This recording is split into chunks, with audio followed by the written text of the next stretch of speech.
Welcome back to the channel, Warhammer Man Studios. I'm Warhammer Man, and today we're going to be working on some of our custom temple bases for an adeptus custodes army. So basically, we made all these custom bases using our typical style.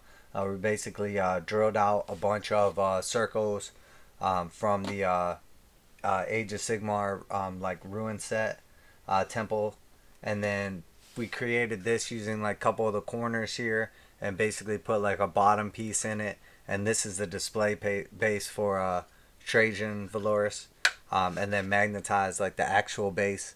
The hit will sit on there, and I can explain a little better how I made that at some point in time, but it's basically just the four corners from like the little temple, and then I basically cut the corners off, put them all together, and then drilled out the hole, created like a bottom platform, and then put the magnet in it.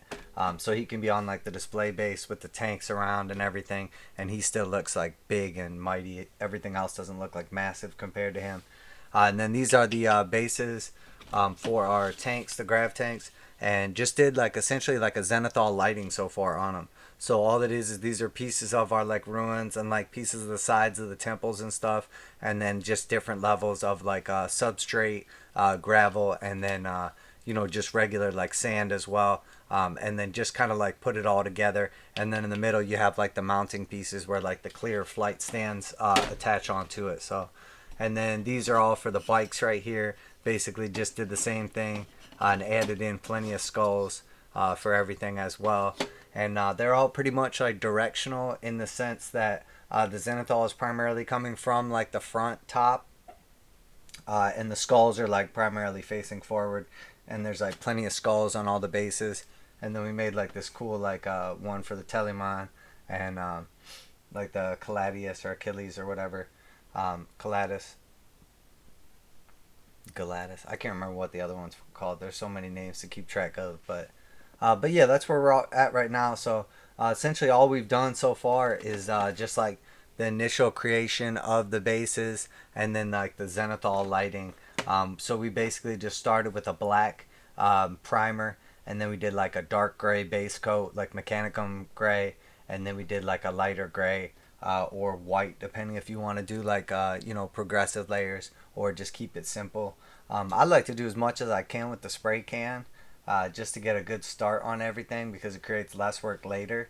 But now we're going to come in with our Celestra Grey right there, and we're just going to do like a dry brush over everything. I already shook this up like really well, so I don't have to worry about that.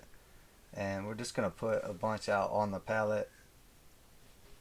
In this case, because we're doing dry brush, we want to use like what I would call like the untreated side of cardboard, because that like essentially sucks the water out of the paint while it's just sitting here like much faster. And that's what we're doing, is we're basically getting, if you can kind of see that, we're basically just getting the majority of the paint off of them, and then we're just going to take our base and we're just going to do like always and just kind of flick it over. And it's always better to start with less and then work up to more, rather than like trying to take it away. But essentially what you can do to take it away if you put too much on is you just hit it a little heavier with a wash or a little darker with a wash. So there's lots of ways. Paint is very forgiving. You just want to like be efficient in most cases, but it's okay to go ahead and experiment and make mistakes. So but that's it, and you can see how simple that is, and you can go around the edges and everything, and we'll go through with like a lighter coat after that. But we're just going to basically go through and do the same thing on each and every one of these bases and just get that effect. And if you don't have enough paint, you just put a little more on and wipe the majority of it off and just flick it over. See, it's working a little too good, I think. And like I said, it's easier, or it's better if it is working too good. And for these ones, we're going to kind of do like a little bit of a swirl technique. A lot of times I'll come just from like one direction, but in this case we're kind of doing like a marble a little bit. So a little bit of like a swirl is okay on these.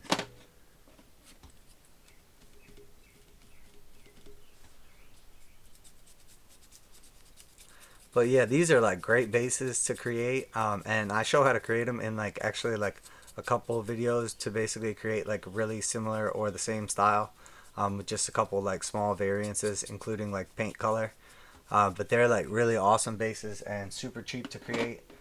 Just to make your own, it's basically like $30 and you can easily create like an entire army worth of bases. And you know, that's pretty good price wise. And then also, like, you know, they're cool because they're custom. And every single one, even after I've made like hundreds of these or 800 or whatever, I don't know the exact math, but every one comes different, like turns out different still. So but the idea is some of them can be a little lighter, some could be a little darker. You know, we're just basically going through and just creating like a custom look. And especially in like the first stages of like the actual like brush painting, we don't need to be like really super specific. We're still going to be going through again with another highlight and then again with a wash after that. uh, so and then there's still like other colors going to get added onto here. So there's quite a bit of other paint that's going to end up on these bases. So they're going to be very forgiving along the way, especially for any mistakes that are already on them. Like if you get any little like dots from when you were spray painting them or whatever, that's alright. It's not a big deal. Because like 98% of that primer probably gets covered up by the end step, or like 75% at least, depending what style like paint job you're going to do. So you're never going to be able to like notice those dots later on. And if you do, it's going to look like some tiny little like speckled gravel or something like that in your little crazy world. Yeah, that's it. I mean, you see, we're basically just running right through these things. And, you know, some of them will be a little lighter. Some will be a little darker. Some have a little more rubble. Some are like more of a complete circle. You know, and that's what you want. You want that like diversity through it. Because it's going to give like the army like a cohesive look and everything. Alright, so we went through and hit them all with a nice dry brush of the Celestra Grey. And now we're going to do just a light white scar. And, you know, like always with dry brush layers, we want to do progressively less with each layer. So as we get lighter, we're going to use a little less paint, and we're only going to focus on like the most raised up sections of them. So we'll take our base here, and again we're just going to do the same thing and just sort of like flick it over the top, and we're just looking to highlight some of the edges, make them stand out a little bit more, some of the most raised up portions.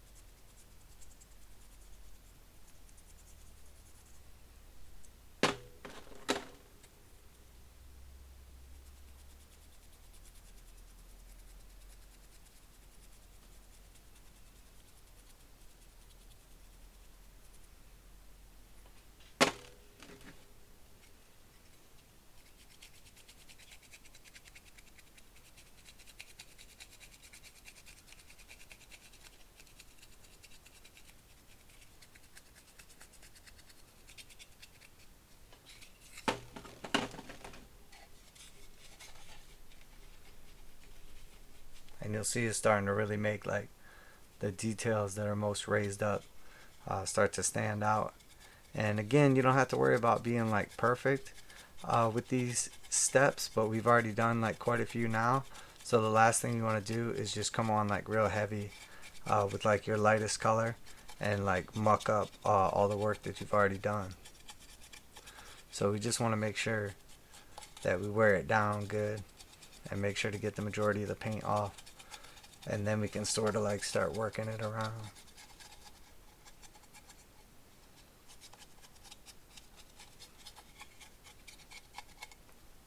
But as we go, we're just gonna get like a little more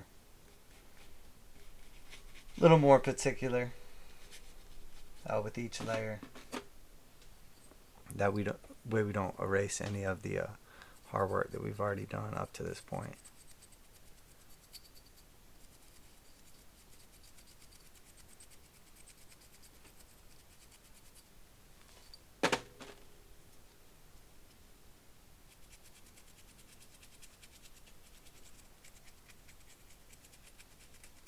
typically like this stage and then your first wash are where you really start to see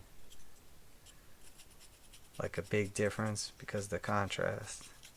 The wash helps to fill out some of the details and get rid of like brush strokes and like kind of like the junkiness of the dry brush. And then the this stage obviously just helps to create like that real strong contrast between like your already existing colors. But with a nice zenithal highlight, I mean, you're basically already starting with something that looks good. You're just progressively making it look better along the way.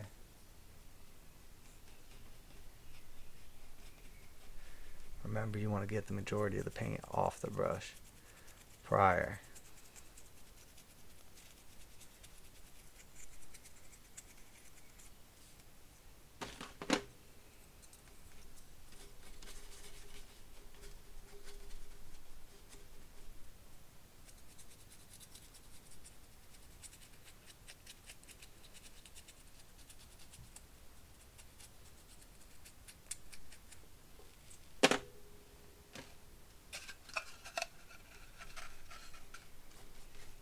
When I have something like this,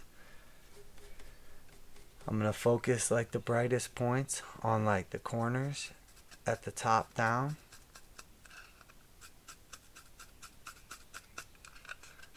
But the brightest area should be the top here. Alright, so now that we've gone through and done like a lighter edge highlight with the white, we're just going to go through and start blocking out like our random little other objects. So we're going to do the skulls with the ceramite white base, and we'll just go through and cover them. We want like at least like 90% coverage or whatever on the skulls. And then we're going to do like a couple little bits of like the trim in like gold or silver. Just any little random bits you want to pick out right now that you want to get like the full effect of the washes with. So, and if you don't want something to get washed, you know, obviously you just do the washes first and then come in later, and you won't have to worry about it. So, but basically we're just gonna keep this super simple, and we just want to go through here real quick, nothing too crazy, and we're just gonna literally take each one of these and just give each skull a pretty nice white coat. And the idea being, like I said, you want like 90% or more coverage, because we're going to come through afterwards and do like a wash specifically on the skulls to kind of bring them into like our like bone look. But then also there's going to be like washes that go onto the actual base itself to kind of blend everything together. So it kind of gets like a double dose. So it doesn't need to be perfect, but you want to make sure that you know, you get a nice foundation for the wash that we put on it to really like pick up all the details. And if you do something like Rakarth Flesh right now, it'll still work, but it's going to come out darker by the time you hit it with a wash, and then you end up having to do like highlights on it too. So this way we're not going to do highlights, we're doing like the wash kind of double wash effect instead of the highlights. But you can do whatever you want. It's all personal preference. There's a million ways to skin a horse or skin a cat, whatever that saying is. More than one way to skin a cat. But yeah, that's all we're doing. And like I said, the most important thing is just like majority coverage, but it doesn't have to be perfect. It's more important that you're not making like a bunch of mistakes and having to go back through and you know, clean it up where you were messy. And you'll see, like always, I'm using my pinky to stabilize to the object that I'm painting. And you'll see a lot of experienced painters will always do that. They'll use this pinky right here and they'll hold it as a base.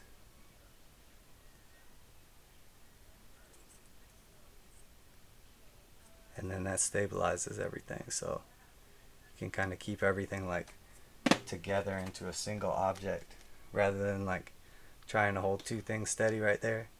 You're just having to worry about one.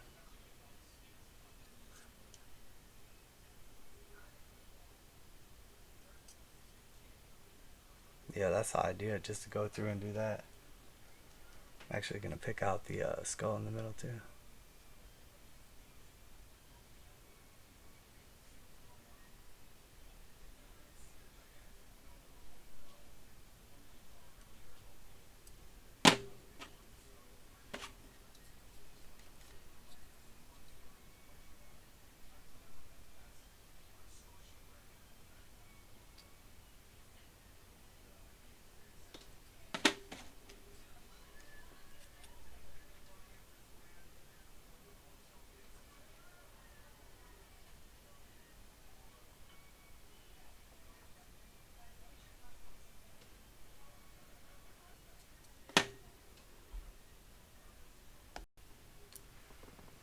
Alright, so now we're just going to come through and start hitting them with the wash. In this case, we're going to use our agrax earthshade, and essentially what we want to do is basically like trace over like all like the gravel kind of looking parts. So you know, any part that's exposed of the actual base, and then kind of like any area where we sort of like put down the like substrate, just to kind of give it like a little extra depth. And we're not trying to be like really precise here or anything. It's okay if it gets like over. It's just kind of designed to like blend the different surfaces together. So we want to specifically try to keep it off like the raised surfaces, and we want to specifically try to get it on like the like areas that we added in, like gravel or turf or whatever it is. So that's all we're looking for, nothing too crazy. And we just want to do them like fast, but keep them overall like relatively clean coat. You know, we want to keep it off the skulls because we're going to do them with a little different of a color. We're going to use just like more of a bone look to them, as where this is kind of like a dirty, kind of like, I don't even know, brownish black kind of color. The other one will be like a little more of like a yellow brown sort of. And that's all we're looking to do right there. And it just gives like a little bit of extra depth, the wash does, down into like the stone parts that we added in, and gives just like a little extra like three-dimensionality to the entire base. And then it helps to like blend multiple like textures together. And another thing, you know, if you get some and you don't like it somewhere, you can just literally wipe it off with your hand while it's still wet like that. So they're very forgiving.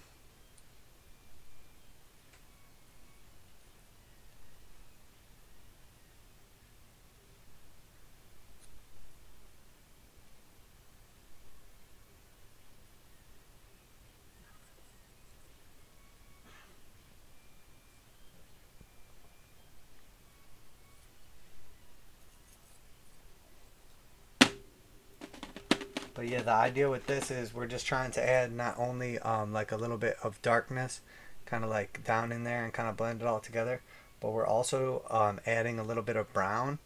Alright, so here we go. Got the agrax earthshade over everything, and as you can see, it's really giving us like that contrast that we're looking for. Really kind of like bringing out all the different textures and the work that we've done so far. You could probably like call it right here, but we're gonna do just a little bit more work on them. Go back through and hit the skulls with just a little bit more of our wash, and kind of just like bring out a couple more areas.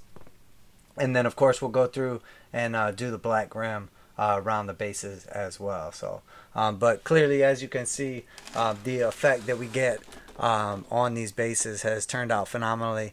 And like we put a decent amount of like time, and I guess you could say like effort into them, but I really enjoy like doing basing, so I don't mind it. But more than anything, you know, they're like super original. You got nothing like them. Even if you like make 20 of them in a row, they're all going to look different. And then on top of that, not only do you get a unique base, but you know, they're really cheap for what you get too.